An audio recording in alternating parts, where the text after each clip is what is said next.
오늘 성경에 보시면은 무리들이 이렇게 쭉 기록이 되어 있는데, 무리가 누구냐면 마태복음에 가서 보시면 서기관과 바리새인으로 그렇게 지목을 하고 있고, 마가복음에서는 바리새인이라 이렇게 콕 집어서 이야기를 하고 있습니다. 지금 무리들이 무엇을 요구하느냐면 뭘 요구하고 있을까요? 네, 표적을 요구합니다. 이 표적이라고 하는 말을 다른 말로는 이적이라고 그래요. 그 다음에 이것을 다른 말로는 기적입니다. 그 다음에 요한복음에서는 표적을 사인이라고 그랬습니다. 그러면 이 표적으로 나타난, 영어로 말하면 사인이라고 하는 뜻인데, 이 사인은 사인 그 자체 속에 목적이 있어요? 아니면 사인을 통해서 뭔가 지시하는 내용이 목적이 있습니까? 내용이 목적입니다. 예를 들면 이쪽으로 가면 군산으로 갑니다. 그러면 사인판 보고 그리 가면 되잖아요. 근데 그 사인판 딱 붙잡고 여기가 군산인개비요 그러고 있으면 제정신이에요? 그죠? 여러분, 하나님을 통해서 우리 주시는 기적도 마찬가지입니다. 기적 그 자체가 목적이 아니라 기적을 통해서 하나님이 뭘 우리에게 만나게 하시는가, 기적을 주신 하나님, 그게 목적이라 그 말이에요. 근데 지금 여기 무리들이 예수님이 뭘 요구하는가? 표적을 달라는 거예요. 그 앞에 귀신 들린 사람을 예수님이 쫓아 주셨잖아요. 그래서 귀신 들려서 벙어리 상태로 만든 그 악한 귀신을 예수님의 이름으로 쫓아냈어요. 여러분 속에 역사하는 악한 영이 예수의 이름으로 물러갈 쥐어다, 아멘 하면 물러간다 그 말이에요. 예수의 영이 내 안에 있으면 악한 영은 절대로 여러분들 틈탈 수 없어요. 이 가정의 달에 성령이 우리 가정 속에 충만히 임재하셔서 자녀들을 하나님이 도와주시고 부부의 관계를 회복시켜 주시고 가정이 잘 되고 가정이 천국이 되는 게 하나님의 꿈이에요. 그러니까 예수님의 이름으로 이 귀신을 탁 쫓아내니까 입이 열린 거예요. 영적으로 이게요, 언어적인 기능을 빼앗아가는 영이 있습니다. 기도도 못하게 하고 찬송도 못하게 하고. 이렇게 보면 참 그런 분들 가끔 보게 되거든요. 아멘 좀 하라고 그러면 기를 쓰고 안 하려고 그냥 좀 하면 얼마나 좋아. 아멘 할 때 성령님이 속 들어가니까 얼마나 좋아. 말씀을 그렇게 먹으면 얼마나 좋아. 근데 아멘 안 하려고 여기서 보면 참 애쓰십니다. 아멘 안 하려고. 그런 분들이 여기는 없는데 이민교회는 가끔 있어요. 왜 그러는가? 이게 악한 영이 그 속에 꽉 들어가서 그래요. 근데 이게 그 악한 영이 떠나고 나니까, 귀신이 떠나고 나니까 입이 열린 거예요. 그래서 이 벙어리가 말을 하게 되잖아요. 그러면 그 모습을 딱 보면서 아, 하나님이 역사하시는구나, 성령님이 역사하시는구나, 그걸 인정하면 복이잖아요. 그런데 거기에 어떤 사람들이 에이, 하나님이 아니라 귀신의 왕 바알세불의 힘을 입어서 귀신을 쫓아내는 거예요. 그렇게 비아냥거리고 있잖아요, 그 앞에. 그 모습을 본 예수님이 이 사람들아 좀 생각 좀 해봐. 귀신이 어떻게 귀신을 쫓아내냐? 말도 안 되는 소리 하지 말아라. 어둠이 어떻게 어둠을 쫓아내느냐? 지금 하나님의 거룩한 역사하심으로 이 시간 귀신이 떠나간다면 이것은 하나님의 손의 능력이다. 다시 말해 성령의 역사하심이다. 성령이 역사하면 이미 너희 안에 하나님의 나라가 와 있다. 이미 너희 안에 천국이 와 있다. 그러니까 지금 너무 깊은 복음의 소식을 전해주고 있는데 그게 눈에 안 들어와요. 그게 안 믿어져요. 그러니까 옆에 있는 사람들이 또 예수님에게 아, 이거 말고, 이 귀신 쫓아내는 거 이런 거 말고 또 다른 하늘에서 오는 표적을 보여주세요. 무슨 얘기냐면 당신이 메시아라고 하는 것을, 그리스도라고 하는 사실을 우리가 인정할 수 없습니다. 그러니 또 다른 표적, 당신이 그리스도라고 하는 사실을, 하나님의 아들이라고 하는 것을 또 다른 기적을 통해서 우리에게 보여주시오 라고 그들이 예수님에게 표적을 요구하는데, 이 표적을 요구하는 동기가 믿음으로 믿기 위해서 표적을 구할까요? 아니면 시험하기 위해서 표적을 구하고 있을까요? 성경은 바로 이것을 강조하고 있습니다. 우리가 예수 믿음 안에서, 여러분, 하나님은 지금도 살아계십니다. 하나님은 지금도 여러분 기도 다 들으십니다. 하나님은 우리 예배 다 받으십니다. 하나님 저 멀리 계시는 분 아닙니다. 나와 함께 하시고. 그래서 데오빌로, 하나님 친구, 오늘도 하나님의 친구로 사는 거예요. 근데 그 하나님 우리 기도를 들으셔서 우리 삶 속에 하나님 기적을 주세요. 지금까지 살아온 우리 삶을 가만히 돌아보면 순간순간마다 그 시절 그때를 어떻게 지내왔을까, 하나님 도와주셨잖아요. 그게 기적 아닙니까? 내가 지금 살아있다는 이 자체가 기적이잖아요. 내가 지금 예수 믿게 됐다고 하는 이 자체가 기적이잖아요. 지금 우리 교회 안에 십자가 세우는 사역, 이번 주일날 99번째 십자가 하나님 앞에 헌당합니다. 여러분, 이게 기적 아닙니까? 우리 성광교회 교인들에게 하나님이 보여주시는 기적이잖아요. 인정하시면 아멘. 다시 한번 아멘. 이게 기적 아니고 뭐가 기적입니까? 이거 비전으로 선포했을 때 아무리 계산을 해도 그렇게 기도했어요. 하나님, 저 은퇴하기 전에 100개 십자가 세우게 해주세요. 이 100이라고 하는 숫자가 제가 목회하면서부터 가슴에 품었던 숫자예요. 미국에 있을 때도 열심히 십자가 세웠습니다. 안 세운 게 아니에요. 여기 와서 십자가 세우기 시작한 거 아니에요. 제가 목회 시작하면서부터, 그때부터 십자가 세웠어요. 그러니까 그때부터 시작을 해서 거의 50년 가까운 이 목회 사역하면서 십자가 100개가 아니죠. 그보다 더 엄청나게 하나님이 세우셨는데, 여기 와서 또 하나님 새로 시작하게 하시니까 여기서 또 100개 십자가. 근데 아무리 계산을 해도 제 목회 기간이 정해져 있잖아요. 근데 지나놓고 나니까 하나님이 하시더라고요. 어떻게 2년 만에 십자가를 50개를 세웁니까? 금년 들어서 십자가 완성해서 하나님 앞에 올린 게 지금 10개째입니다. 5월달도 안 됐잖아요. 누가 지금 하시는 거예요?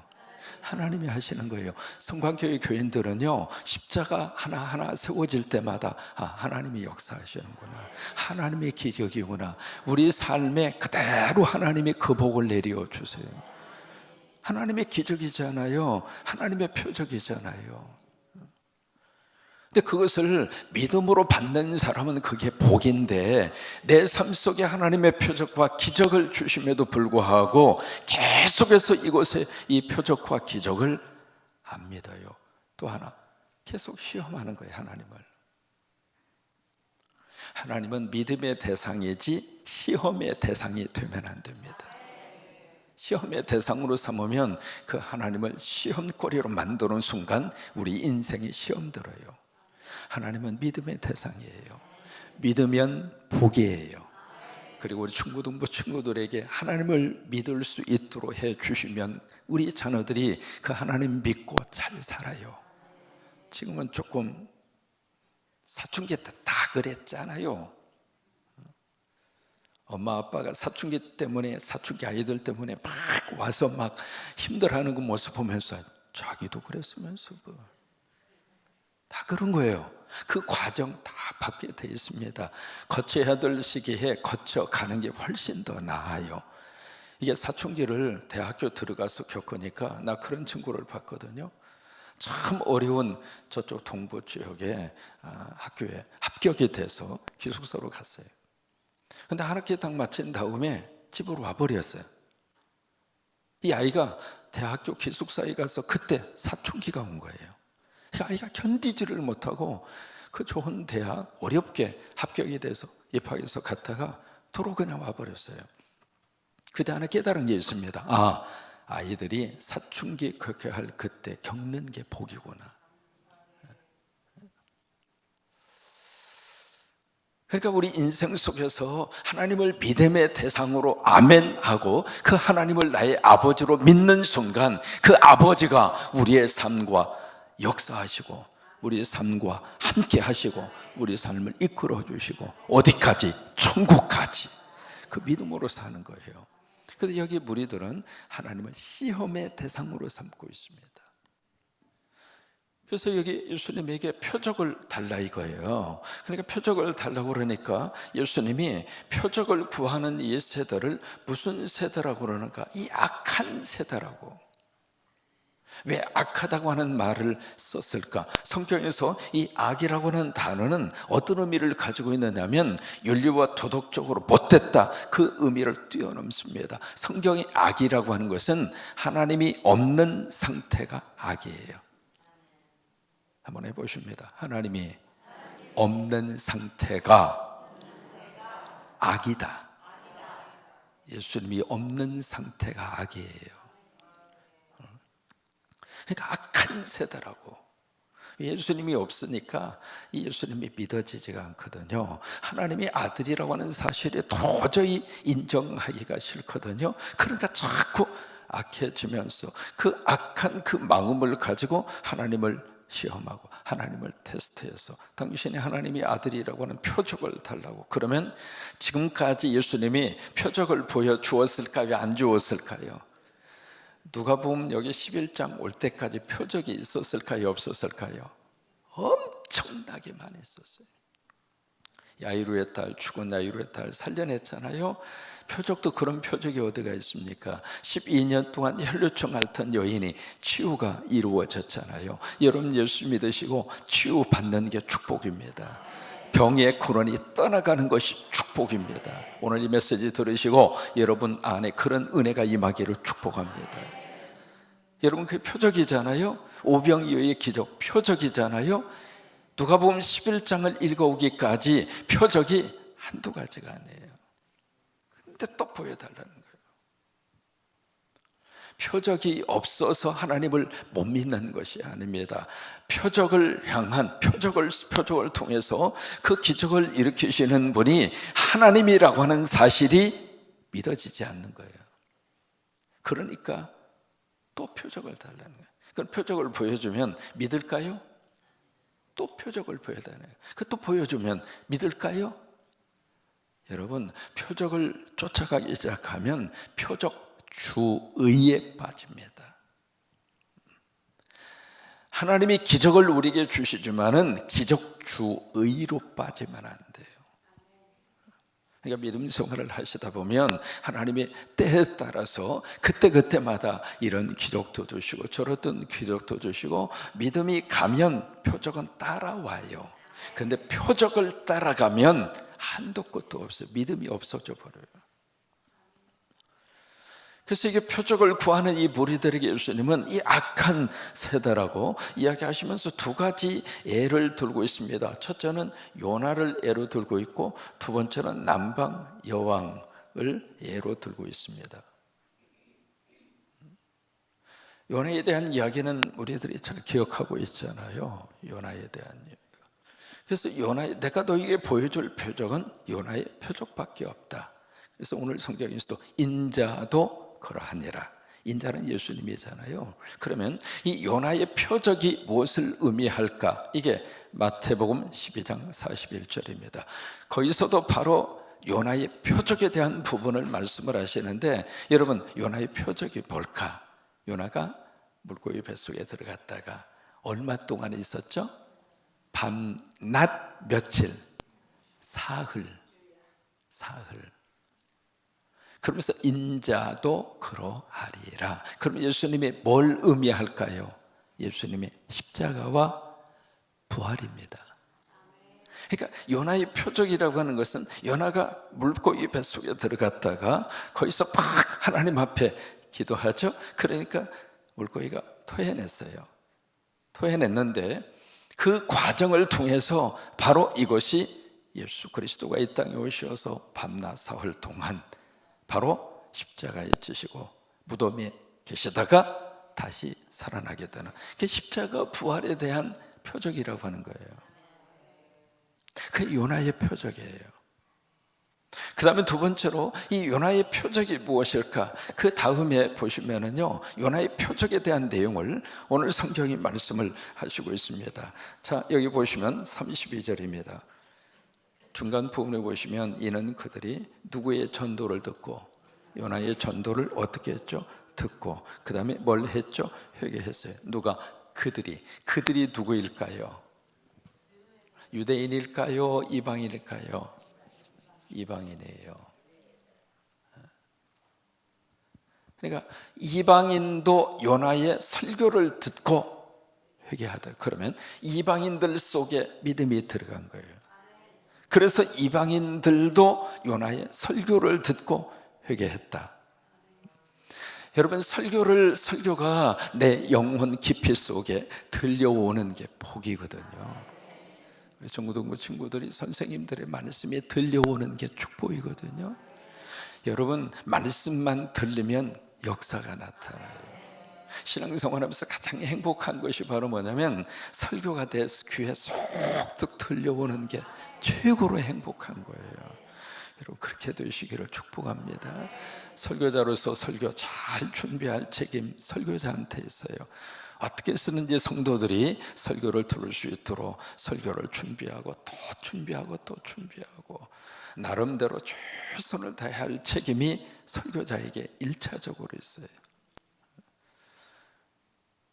그래서 설교 준비 없이 이 단에 올라서는 것은 성도들에게 참 죄송한 거예요.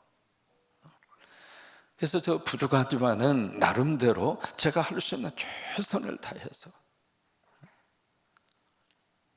할 수 있는 걸 최선을 다해서 그렇게 해서 설교자로서 이 단에 서야 할 책임이 저한테 있어요. 그 다음에 두 번째로 그 설교의 말씀이 여러분 안에 들려지도록 하는 것은 누구 책임일까요? 죄송해요, 여러분 책임이에요.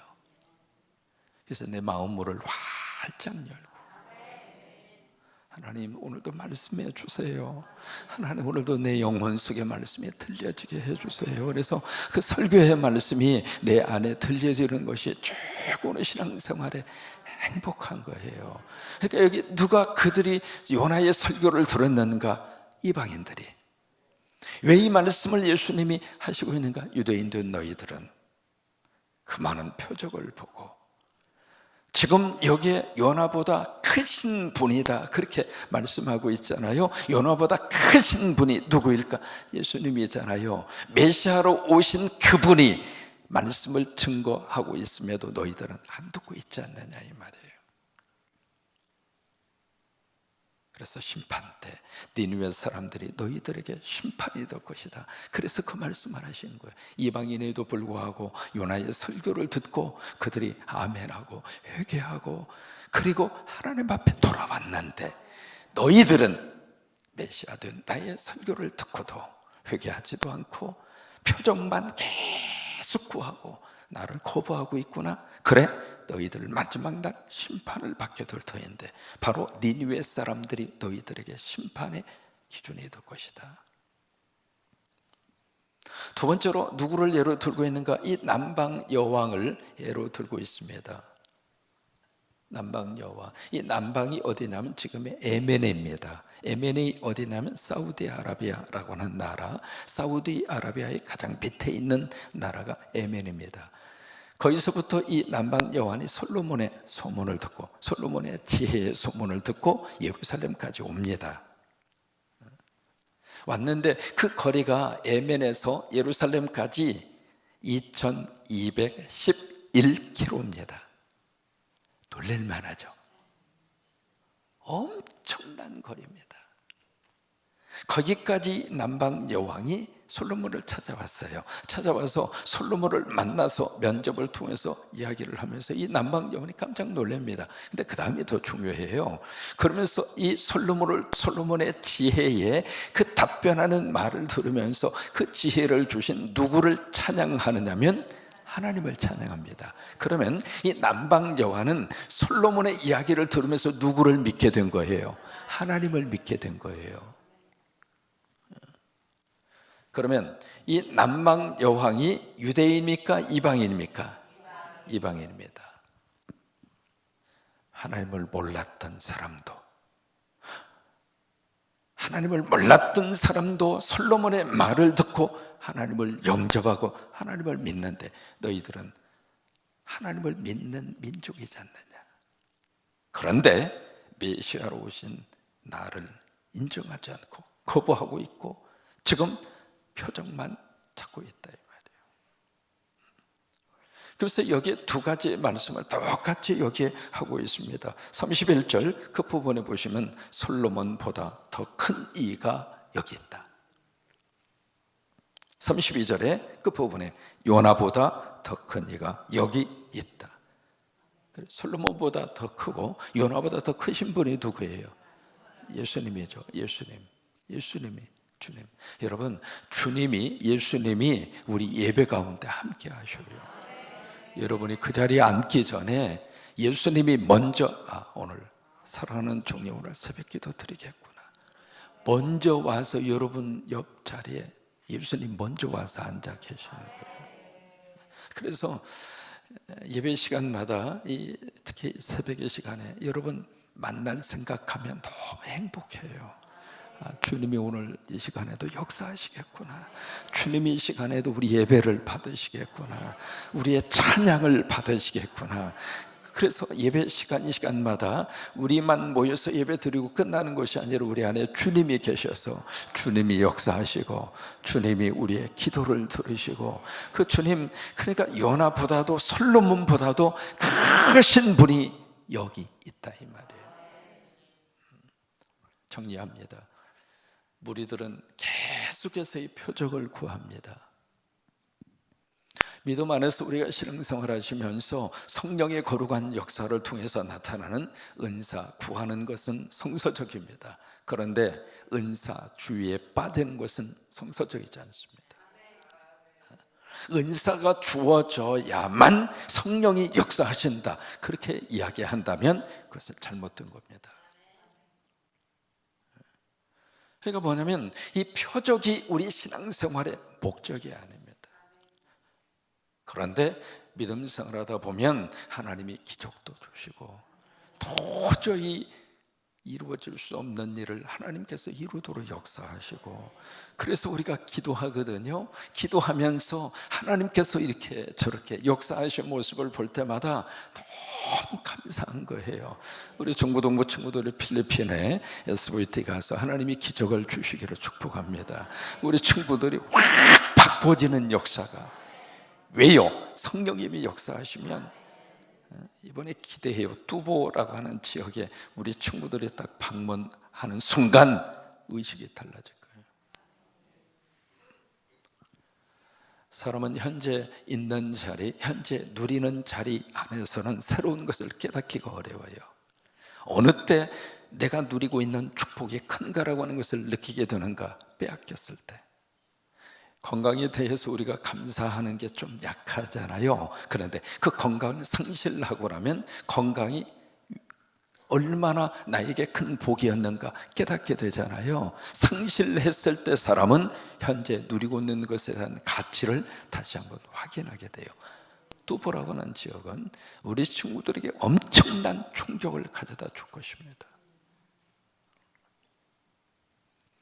그러니까 믿음으로 살면 하나님의 거룩한 역사하심으로 우리 자녀들에게도 표적을 주시고 우리 인생에도 표적을 주시고, 여러분, 표적을 따라가는 것이 아니라 우리는 하나님을 따라가요.